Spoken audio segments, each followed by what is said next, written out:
오늘은 역사상 최악이었던 독재자들의 순위입니다. 시작하기 전에 이번 영상처럼 순위 랭킹을 이야기하는 영상은 이 채널에 하나만 더 올라오고 다음부터는 랭킹 스토리라는 채널에 올라갑니다. 지금 보시는 채널인 당신이 몰랐던 이야기에는 독재자 한 명 한 명의 이야기나 뒷이야기들이 올라간다고 하면 랭킹 스토리에서는 이번 편처럼 독재자들 순위 이런 식으로 영상이 제작되죠. 아무래도 한 채널에 너무 많은 주제를 담기에는 무리가 있고 무엇보다 랭킹 스토리에서는 역사나 정치, 경제 이야기 말고도 더 다양한 주제를 다룹니다. 조금 가벼운 주제들도 말이죠. 랭킹 스토리 채널은 댓글에도 링크를 걸어둘 거고 채널 영상 상단에도 게시되어 있습니다. 서론이 길어서 죄송하다는 말씀드리면서 독재자들 순위 본격적으로 시작해볼까요? 여러분은 독재자라는 말을 들으면 어떤 모습이 가장 먼저 떠오르시나요? 보통은 다소 부정적인 모습들을 떠올리실 겁니다. 예를 들자면 전쟁이나 탄압, 폭정과 같은 모습들 말이죠. 오늘 순위를 정해볼 7명의 독재자들은 감히 단정 지어서 악당이라고 부를 수 있는 인물들입니다. 그러니까 독재자들 중에서도 최악이라는 수식어가 따라다니는 독재자들만 모았죠. 순위는 저의 주관적인 의견이기에 여러분의 생각과는 다를 수도 있다는 점 미리 알려드리면서 7위부터 알아보겠습니다. 먼저 7위는 이라크의 대통령 사담 후세인입니다. 사담 후세인은 뛰어난 능력을 가진 정치인으로 시작했지만 대통령으로 취임한 뒤로는 권위주의에 빠지면서 장기간 집권을 위해 개인 숭배와 강압적인 정치를 펼쳤던 인물이죠. 사담 후세인의 능력이 뛰어났다는 말에서 다소 의아하신 분들도 계실 텐데요. 부통령을 지낼 당시인 1977년 사담 후세인은 불안정했던 이라크를 안정시키고 경제 성장까지 이뤄낸 영웅이었습니다. 사담 후세인이 망가지기 시작한 것은 앞에서 말했듯이 대통령이 되면서부터였죠. 대통령으로 취임한 후세인이 가장 먼저 했던 것은 숙청이었습니다. 당 회의에서 자신과 전임 대통령인 바크르를 암살하려 했던 사람들의 명단을 직접 불렀죠.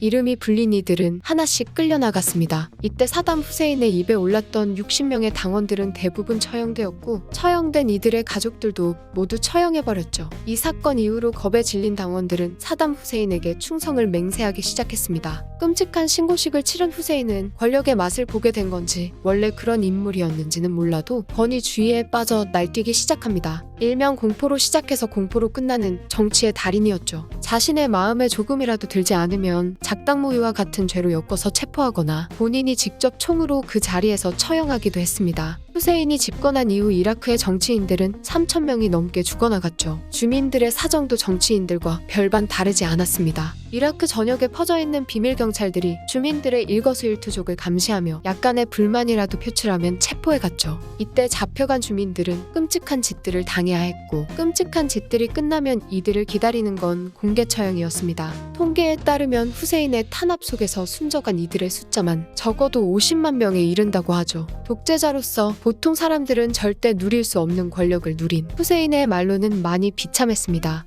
걸프 전쟁과 막말 등의 이유로 화가 많이 난 미국이 이라크 전쟁을 일으킨 것이죠. 이라크 전쟁에서 후세인은 미군들에게 생포당하며 갖은 굴욕과 함께 재판장에 놓입니다. 재판장에 들어선 후세인에게 더 이상 권위 같은 건 남아있지 않았고 그저 살기 위해 발버둥 치는 모습만을 보였죠. 그래도 나름 스스로를 잘 변호했던 후세인이지만 끝내 교수형을 선고받습니다. 권위주의에 빠져 자신을 신격화하고 포갑적인 정치를 일삼던 사담 후세인이 최악의 독재자 7위입니다. 6위는 북한의 제2대 지도자 김정일입니다. 김정일은 1994년 자신의 아버지 김일성이 죽으며 독재자가 되었죠. 독재자가 되기 전부터 괴팍한 성격을 자주 내비치던 김정일은 독재자가 되자 행동, 정책 무엇 하나 빠지지 않고 끔찍했습니다. 북한은 김정일로 인해서 순식간에 파멸적인 행보를 걷기 시작했죠. 권력을 잡자마자 김정일은 심화조를 만들어 정치적 숙청을 시작했습니다. 심화조는 김정일이 벌였던 행위들 중에서 독보적으로 끔찍한 일이었죠. 이때 희생당한 인물로는 대표적으로 서관이나 서윤석, 문성술 같은 북한의 고위급 인사들과 그 가족들이었습니다. 1997년부터 2000년까지 이어진 이 끔찍한 숙청 작업으로 1만 명이 죽었고 15,000명이 정치범 수용소에 수감되었죠. 김정일이 심화조 활동에 걸린 이들, 그러니까 김일성의 측근이나 정부의 불만을 품은 이들을 끔찍하게 처벌했다면 심화조 활동에 걸리지 않은 이들은 잘 챙겼을까요? 당연히 아니죠. 심화조 활동에 걸리지 않은 주민들은 기근 속에서 죽어가도록 방치했습니다. 극단적으로 말해보자면 손에 피를 묻혔는지 안 묻혔는지 정도의 차이가 있겠죠. 당장 주민들은 굶어 죽거나 비밀 경찰들한테 걸려 죽는 와중에도 김정일은 성군 정치라는 군사 중심의 정책을 내세우며 경제마저 손쓸 수 없을 정도로 망쳐놓습니다. 김정일의 이런 폭업 정치에 질려버린 북한 주민들은 목숨을 걸고 북한을 벗어나려 했죠. 통계를 보면 김정일이 정권을 잡은 이후부터 탈북자 수가 엄청나게 늘어난 것을 확인할 수 있습니다. 김정일의 악행의 피해를 본 건 북한 내부만이 아닙니다. 당연히 안에서 새는 바가지가 밖에서는 멀쩡할 리가 없겠죠. 북한 내부에서는 학살이 벌어졌다면 밖에서는 무차별적인 공격이 시작되었습니다. 독단적인 핵 개발과 핵을 이용한 협박, 그리고 무고한 사람들의 목숨을 빼앗은 천안함 사건이나 연평도 폭격과 같은 짓도 일으켰죠. 북한 내부를 망치고 외부에서도 무차별 공격을 이어가던 파렴치한 독재자 김정일이 최악의 독재자 순위 6위입니다. 5위는 채널에도 소개되었던 인물, 우간다의 대통령 이디아민입니다. 이디아민은 쿠데타로 대통령이 된 인물이자 가장 잔혹하고 엽기적인 독재자로 평가받는 인물이죠. 대량 학살과 폭정을 일삼는 이디아민을 두고 몇몇의 사람들은 아프리카의 검은 히틀러라는 별명을 붙이기도 했죠. 이디아민은 권력을 잡았을 때부터 우간다의 지식인이나 장교 같은 고위층 인사들을 숙청했습니다. 최악의 독재자에게 숙청은 정말 빼놓을 수 없는 신고식인 것 같네요. 수많은 사람들을 죽인 이디아민이 주민들은 가만히 놔뒀을 리가 없겠죠? 당연히 총구는 주민들에게도 향합니다. 우간다의 또 다른 독재자 오보테를 지지하는 이들이 모여서 사는 마을은 생활을 할 수 없을 정도로 망쳐놓았죠. 이런 짓들을 집권하는 8년 내내 계속했고 희생당한 사람들의 숫자만 무려 30만에서 많게는 50만에 육박합니다. 이디아민은 숙청만 한 것이 아니라 본인이 직접 사람을 죽이기도 했는데 그 내용이 너무 끔찍해서 차마 여기서 말하기가 어려울 정도이죠. 이디아민에게 고문을 당하다가 죽은 사람들은 악어에게 먹이가 되거나 비료로 사용되었습니다. 이디아민이 망친 것 중에는 외교도 있습니다. 외교를 하러 온 사절에게 살아있는 독사를 잡아다가 회를 쳐서 대접하기도 하고 갑작스럽게 무슬림을 자처하며 우간다와 우호적인 관계였던 이스라엘이 등을 돌리게 만들기도 했죠. 너무도 엽기적인 아프리카의 검은 히틀러 이디아민이 최악의 독재자 순위 5위입니다. 4위는 캄보디아의 총리 폴포트입니다. 폴포트는 역사상 최악이라 불릴 정도로 정말 많은 이들의 목숨을 빼앗았죠. 폴포트가 집권한 4년의 기간 동안 캄보디아의 인구수는 750만 명에서 672만 명까지 줄었습니다. 줄어든 인구수가 약 70만 명인 거고 폴포트에게 희생당한 이들은 200만 명에 육박하죠. 이 정도의 인구가 죽으려면 보통 전쟁이나 대기근이 벌어져야 합니다. 그러니까 폴포트는 인간 자체로 재해였던 것이죠. 폴포트가 이런 끔찍한 학살을 벌인 이유는 극단적인 마오주의 때문이었습니다. 마오쩌둥이 꿈꾸던 공산주의에 심취한 폴포트는 집권 이후 농민 외의 인구는 필요 없다며 도시에 거주하는 이들을 강제로 귀농시켰고 학자나 의사, 교수와 같은 지식인 계층은 수용소에 넣어 노동을 시켰죠. 지식인이 아니라 안경만 써도 위험이 된다는 이유로 잡아갔습니다. 강제로 귀농당한 주민들도 계속되는 가혹한 노동에 시달리다가 병에 걸리거나 쇠약해져 죽어갔죠. 이런 막장스러운 정책에 반발하는 사람들이 시위를 일으키자 킬링필드라는 역사상 최악의 짓거리를 벌입니다. 시위를 일으킨 이들을 모조리 잡아다가 죽이고 노동력이 상대적으로 부족한 노인이나 아이들에게도 어떠한 배려 없이 아주 가혹한 일과를 반복시키다가 가치가 없어지면 죽이기를 반복했죠. 폴포트는 엽기적인 정책도 상당히 많이 벌였는데 대표적으로는 가족계획이 있죠. 가족계획이란 아직 정서적으로 완전히 성장하지 못한 아이들을 데려다가 자본주의에 대한 경각심을 세뇌한 후에 가족들에게 돌려보내는 정책입니다. 가족에게 돌아온 아이는 부모의 행동과 말 하나하나에 집중하며 반정부적인 정서를 가진 부모를 신고하죠. 1984 같은 소설에서나 나올 것 같은 일을 폴포트는 실제로 벌인 겁니다.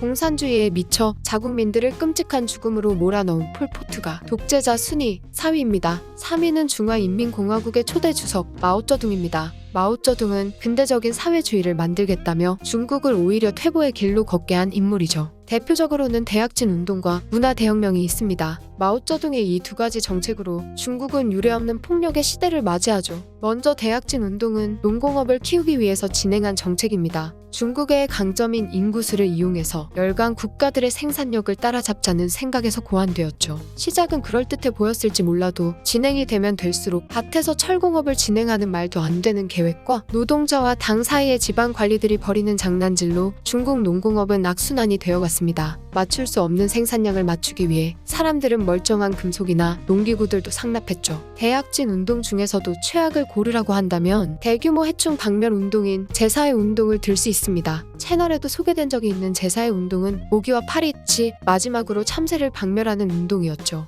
참새가 해충으로 분류된 이유는 너무 단순했습니다. 참새가 곡물을 훔쳐먹기 때문이었죠. 문제는 참새가 곡식뿐만 아니라 농사에 치명적인 벌레도 먹는다는 사실을 마오쩌둥은 몰랐다는 겁니다. 제4의 운동으로 벌레가 찬 거라요. 중국은 최악의 기근을 겪었고 2,500만 명의 사람들이 굶어 죽는 현상이 발생했죠. 대약진 운동의 상처가 다 아물기도 전에 마오쩌둥은 다시 한번 괴상한 정책을 고안합니다. 바로 옛날 사상과 문화, 풍속, 관습을 자본주의 상징으로 여겨 부수자는 일명 문화대혁명이죠. 문화대혁명으로 중국은 유례 없던 광기의 시대를 맞이합니다. 국민들은 자신들의 손으로 국가의 문화유산을 파괴하고 구세대인 자신의 아버지를 모욕하는 기괴한 상황이 벌어지죠. 심지어는 주민들이 서로를 죽이고 서로에게 죽는 끔찍한 일도 벌어집니다. 이렇게 대약진 운동과 문화대혁명으로 중국은 엄청난 퇴보를 겪었고 이때 입은 피해는 아직도 완전히 복구되지 못했죠. 두 번의 정책으로 자국민들을 사지로 몰아넣고 국가를 망친 마오쩌둥이 최악의 독재자 순위 3위입니다.